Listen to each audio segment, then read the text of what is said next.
এই ভর্তাটা যে এত মজা আমি কখনো বানাইনি, এই প্রথম বানিয়েছি এটা।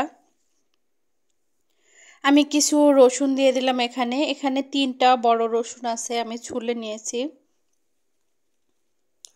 রসুনগুলোকে আমি থেতো করে নিব ভালো করে। মিহি করে বাটবো না, কিন্তু থেতো করে নিব সবগুলোকে। এই দেখুন, এভাবে থেতো করে নিয়েছি।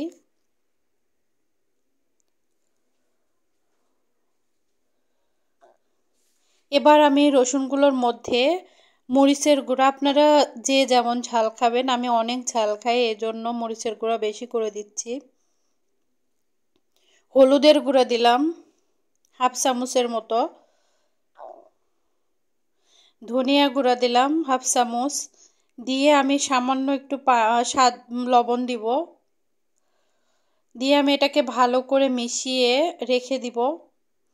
এখানে কিউব করে 3টা পেঁয়াজ কেটে নিয়েছি আমি।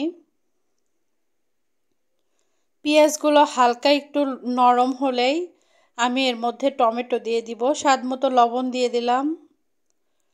এই যে টমেটোগুলো আমি কিউব করে কেটে নিয়েছি। আর ওই যে যেগুলো মিশিয়ে রেখেছিলাম রসুনের সঙ্গে, ওই মিশ্রণটা দিয়ে দিলাম এটার মধ্যে।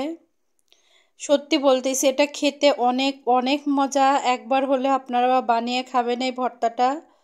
এটা টমেটো রসুনের ভর্তা আসলে। 2টা কাঁচামরিচ দিয়ে দিলাম আমি। আর চিলি ফ্লেক্স দিয়ে দিলাম 1 চামচ। 1 চামচ দিয়ে দিলাম চিনি। এখানে ঝাল মানে টক মিষ্টি ঝাল হবে, চাটনির মতো। এই দেখুন রান্নাটা হয়ে গেছে, কতটা লোভনীয় লাগছে দেখুন।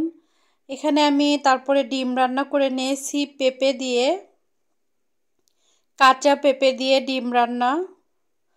খেয়েছেন কিনা কখনো জানাবেন, এটা আমাদের পাবনার মানুষ প্রচুর খায়। তারপরে আমি একটু পালং শাক ভাজি করে নিচ্ছি। পেঁয়াজ রসুন কাঁচামরিচ একটু লাল লাল করে ভেজে আমি এর মধ্যে পালং শাকগুলো দিয়ে দিব।